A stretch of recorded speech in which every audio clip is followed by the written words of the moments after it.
Clasificación de la geodesia. El día de hoy vamos a hablar de la geodesia física, geométrica y espacial, tal cual como se les ha mencionado en las sesiones anteriores. Antes de iniciar, recordemos el objetivo del curso, que vendría a ser conociendo las disciplinas y componentes de la geomática. Como parte del índice o temario de esta sesión, vamos a tocar 4 temas muy importantes que vienen a ser geodesia física, modelo geoidal, geodesia geométrica y datum geodésico. También vamos a hablar un poco de la geodesia espacial, para poder tener un conocimiento general de la geodesia a profundidad. Recordando, hemos hablado de que la geodesia se conforma en 3 partes: geodesia geométrica, física y espacial.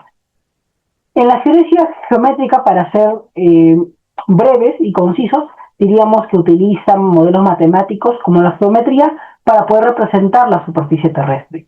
En este caso, vemos que la forma geométrica más cercana al planeta Tierra es un elipsoide de revolución. Recuerden, achatados en los polos y ensanchados en el ecuador. En este caso, para la representación física de la Tierra, en el cual, utilizando más que todo sus propiedades gravitacionales, podemos hacer uso de la geodesia física haciendo alusión al geoide. El geoide es la representación física teórica de la Tierra, en la cual se extrae la atmósfera y solamente se deja en terreno desnudo, como se observa, pero haciendo que la propiedad gravitacional de la Tierra y de la zona sea equipotencial en toda la superficie terrestre. En cualquier punto del planeta Tierra valga lo mismo la gravedad, por eso que es equipotencial. Ahora, si hacemos una definición breve, concisa y lacónica de la geodesia espacial, diríamos que utiliza todo tipo de astros u objetos espaciales para poder determinar un punto en el espacio, o bien para poder hacer cálculos de distancia usando equipos satelitales, equipos láser, para calcular y generar un modelo de la Tierra más preciso. Continuando, recordamos que en la geodesia física debemos hablar del geoide en primera instancia para hacer alusión a la geodesia física. El geoide es el modelo del campo gravitatorio. ¿Qué quiere decir? Que este término, ¿no?, que es el geoide, fue acuñado por Listing en el 73 para darle forma a esta teoría de la forma física de la Tierra, que es geoide, ¿no? Y esta superficie o este geoide equivale a una superficie en la cual la gravedad es equipotencial. ¿Qué quiere decir? Que representa el nivel medio del mar global, donde toda la marea de este geoide equivale al nivel medio del mar, ¿no? De igual manera es perpendicular a la gravedad de todos los puntos. Todos los puntos es perpendicular a la gravedad. De igual forma tiene un punto de equilibrio físico, una superficie de equilibrio de masas oceánicas, considerando la rotación de la Tierra, ¿no?, y atracción gravitatoria. La forma real física más cercana y teórica del planeta Tierra se le denomina geoide, y es la imagen que se está observando.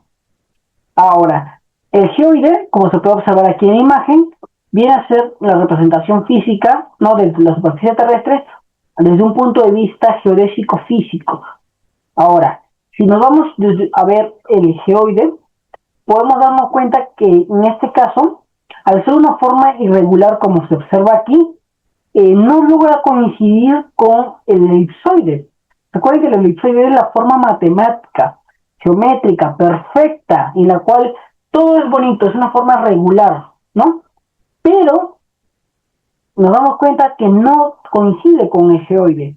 A esta distancia entre el geoide y el elipsoide se llama distancia geoidal. De igual forma, el geoide y el elipsoide coinciden con la superficie terrestre. No coinciden, porque la superficie terrestre también suele estar un poco más deformado o suele tener algunos pequeños desperfectos. Pero hay conceptos claros y claves que hay que tener al momento de hablar de geoide, como por ejemplo las fuerzas gravitatorias, porque el geoide se basa en base a la fuerza gravitatoria. Actualmente tenemos 3 fuerzas muy importantes, ¿no? La fuerza de atracción gravitatoria con los restos de los puntos de la superficie terrestre. la fuerza de atracción gravitatoria con el resto de los astros del sistema solar, y la fuerza centrífuga, que es debida al movimiento de la rotación de la Tierra.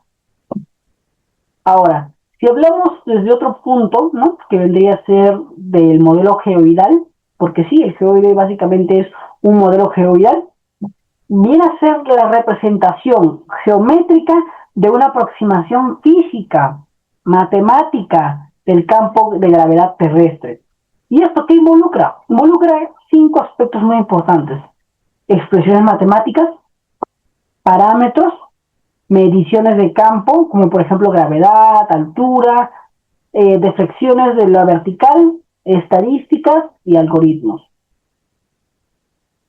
Continuando, tenemos otro tipo de modelo geoidal. Actualmente se conocen 2 principales, ¿no? Es más, en el Perú tenemos al EGM08, que es la actual, la que se usa actualmente, pero anteriormente también se manejaba mucho lo que era el EGM96, ¿no? ¿Cuál es la diferencia? Hay diferencias mínimas, pero vamos a poder observarlo en este aspecto. Para comenzar, ambos modelos son geopotenciales. ¿Qué quiere decir? Que en este caso tiene, bueno, la gravitación, ¿no? O el campo gravitatorio es equidistante en cualquier punto de la superficie terrestre, ¿no? La suma armónica de los esféricos, ¿no? Por ejemplo, aquí en el EGM del 96 llega hasta los 360, ¿no? En orden y grado. Pero en el EGM8, ¿no?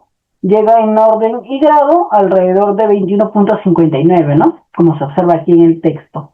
Como le menciono, las diferencias son mínimas, solamente ha habido un cambio general, pero sí hay que considerar algunos parámetros para tener en cuenta, ¿no? Cada país maneja su propio EGM, ¿no? Actualmente, como menciono, en el Perú se suele usar el EGM08. Continuando, vamos a hablar de la geodesia geométrica. La geodesia geométrica tiene un aspecto muy importante, matemáticamente hablando, porque habla de hitos históricos para llegar a la concepción que hoy por hoy tenemos. Por ejemplo, para hablar de la geodesia geométrica, hay que hablar en primera instancia del elipsoide en revolución o esferoide, como es también que se le conoce, ¿no? El esferoide. El primer hito es que la Tierra es esférica. Este concepto, ¿no? Este concepto viene incluso desde Ptolomeo, desde los primeros pensadores, ¿no? Que pensaban que la Tierra era plana, o algunos pensadores que pensaban que la Tierra era esférica, o que la Tierra era el centro del universo, ¿no? Como lo decía Ptolomeo, y luego Copérnico decía que no, que el Sol era el centro del universo y los planetas giraban alrededor de estas, ¿no? Todo esto viene desde la astronomía, pero se experimenta y se comprueba físicamente hablando con el viaje de Hernando de Magallanes, ¿no? Entre 1480 hasta los 1521, ¿no? Que se realizó en el año básicamente 1519, ¿no? Hasta 1522, que fue la duración del viaje. Y se aprobó y se aceptó que la Tierra era esférica, o que tenía una forma esférica. ¿Y por qué se aprobó esto? Porque era muy sencillo. Porque si una embarcación a lo más lejos que estaba, un observador podía ver que la embarcación se iba alejando, y desde un punto que la embarcación se iba alejando, el barco iba desapareciendo. Muchos pensaban que al final del mundo los barcos caían, pero no. Y es que por la forma de la Tierra, los barcos se movían, estaban rotando prácticamente, y los que observaban en línea recta. Y evidentemente pensaban que los barcos caían, ¿no? Pero en realidad estaban rotando alrededor del planeta Tierra. ¿Por qué? Porque el planeta Tierra, como sabemos, tiene una curvatura. ¿Por qué? Porque es esférico.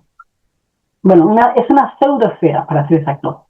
El segundo hito en el cual se llegó para que se llegue a la conclusión de que la forma geométrica aceptada es una elipsoide de revolución es gracias al científico Christian Huygens, ¿no?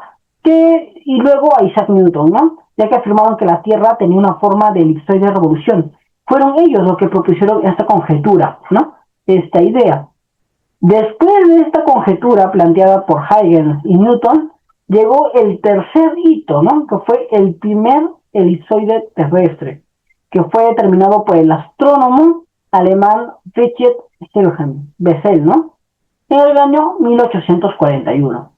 Al fin y al cabo, todos llegaron a la conclusión, bueno, los dos últimos científicos llegaron a la conclusión de que la forma adecuada, correcta de la Tierra es un elipsoide en revolución. En geodesia geométrica, el elipsoide de revolución, como pueden observar, se ve algo así, como esta imagen, ¿no?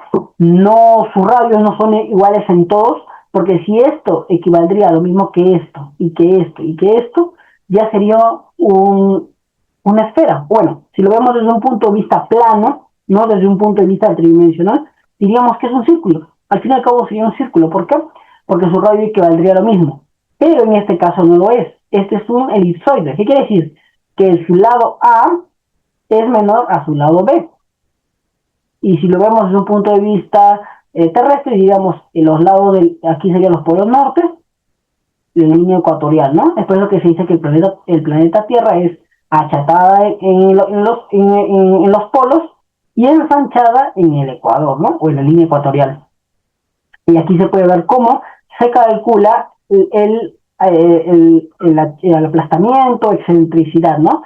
Que es básicamente la diferencia del lado menor y el lado mayor entre el lado menor, ¿no? Como se calcula aquí.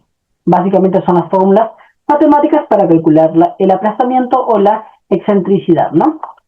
Entonces, vemos que la superficie matemática obtenida a partir de la rotación de un elipsoide en revolución, porque eso es una figura plana. Un elipsoide es una figura plana, pero cuando rota ya se vuelve una figura tridimensional. Es como la esfera. La esfera, al fin y al cabo, es un círculo en revolución. Es por eso que el elipsoide, que es una figura plana, igual que el círculo, al estar en revolución, forma la forma tridimensional de la Tierra, ¿no?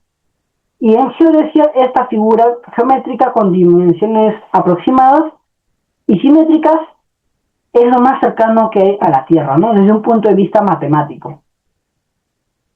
Continuando, tenemos aquí, hay que hablar del datum geodésico. El datum geodésico hace alusión al sistema de referencia, que el sistema de referencia básicamente vendría a ser qué tipo de información geoespacial o qué tipo de información geodésica estoy usando en la cual describa la forma de la Tierra, el tamaño de la Tierra. Eso es el datum.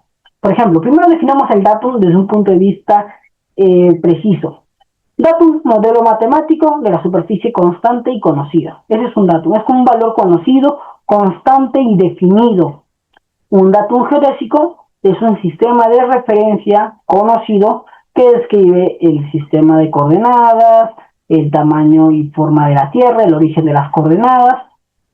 Actualmente tenemos varios tipos de datum geodésico ya que dependen del elipsoide.